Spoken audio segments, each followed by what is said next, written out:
So as we engage on our spiritual journey, things begin to have deeper depth and deeper meaning to us as we progress. And one of these things is honesty. So there are two types of honesty, and we're going to talk about these today.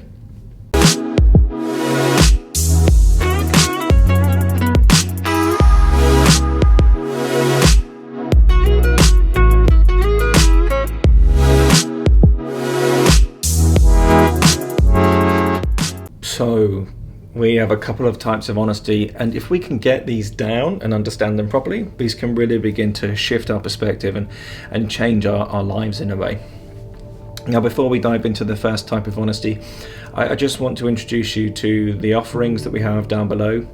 Most of them are free, like the free breathing practice, the free introduction to Hatha Yoga, the free community that's available on Discord or Facebook for people that are going through an awakening and would like some camaraderie perhaps, or the feeling of community. But the one thing I want to really bring your attention to is our 6-month immersion training. It's a great foundational beginning step for your awakening path, and it's available to apply down below for free. The course itself isn't free. So the first type of honesty, and this is usually the first one that we come across in our journey, is we have to get honest with ourselves, isn't it? Well, what does this mean? It means don't lie.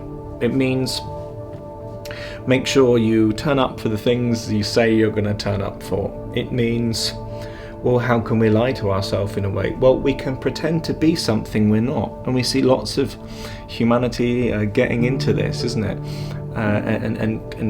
And perhaps convincing themselves that there's something that doesn't bring them pleasure. For example, if I give an example from my life, I used to think that I was a playboy, right? I know, me, huh? And so I was living that life out, or at least attempting to, and it wasn't me. It didn't really sing with my heart. I just felt the pressure from society to go and do that. There we go, there's toxic masculinity at its best. And that pressure that boys feel to go and be this thing that they're not. Why? Usually to impress their friends or something like this. And so when I say trying to be something that we're not, we recognise, I'm not that. That's never been representative of me, truly. Not in my truth. That's never been authentically the way that I am. It's never brought me sustenance or joy in any way. In fact, it brought me pain and suffering, constantly being that which I'm not. But it was a protection, wasn't it? It was let me protect myself and try and be something that I'm not, just so that I fit in. And I can guarantee to you there's lots of young men going through that experience. So it's a mask that we put on, and this is what this personal idea of honesty is about. Sometimes we put masks up to the rest of the world to show everybody, yeah, I'm fine or something, when actually we're not. Or, yeah, I'm this thing so that I can just fit in, please just love me. When in fact, the only love we truly need is inside of ourselves, which will lead me to the second type of honesty, but not just yet. Personal honesty can also come with the idea of recognizing the lies that we tell to ourselves. Now, maybe lies is a strong word when we talk about this, because it's not really nasty dishonesty, that we're not lying to people to get something. Like if you're an online marketer or something, and marketers do lie, so watch out for that. They perhaps might lie to sell a product or something like this. No, we're not doing that kind of lying. It's a bit subtler than that, isn't it? It's lying to myself about where I might be at on this path. It's telling myself my journey's complete when it's not. It can come out in many different ways, isn't it? It can be ways of seeing things that are slightly based in denial.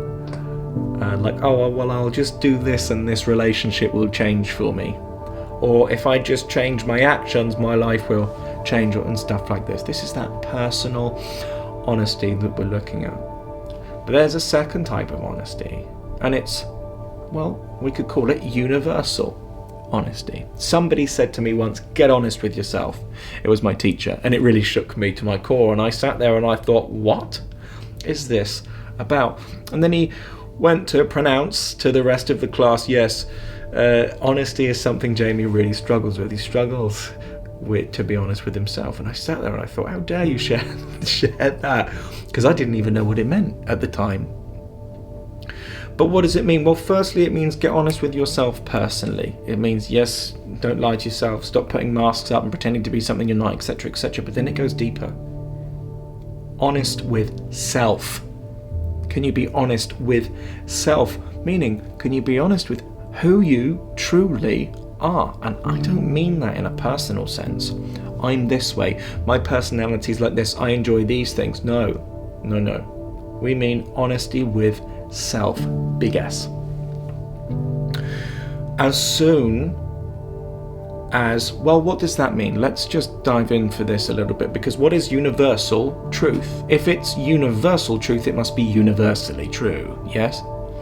Which means it must be true for me and true for an animal and true for an alien and true for my mother, etc. We must share this truth for it to be true. Sometimes we have personal truths and I say I like apples. Apples are the best thing in the world, and you say oranges are the best thing in the world. Well, see, these aren't true then, because what's true for me isn't true for you, and it can't be universal. It's not the same for both of us. So for universal truth, it has to be the same for everybody. And so I ask this question, well, what is universal truth then? What is true for me and true for you and true for the dog and true for the cat and true for the aliens? Well, it's our essence. Truth is talking about self, the observer, that heart-centered observer to this existence. Both externally, we observe these things, don't we? We observe the watch, we observe the AirPods, etc. We observe the body, okay, all external things, huh? But also we have this quality to be able to observe the internal world, isn't it? I observe thoughts, I observe emotions. But where I'm observing from, the observer, this is truth. Why? Because it's the basis of our consciousness, isn't it? It's the basis of consciousness in me, and the dog, and the cat, and the tree, and the alien. That's what makes us one. We are one consciousness. And so what does it mean then to get honest with self? Well, this is our self. It is what we are. It's the basis of our understanding, isn't it?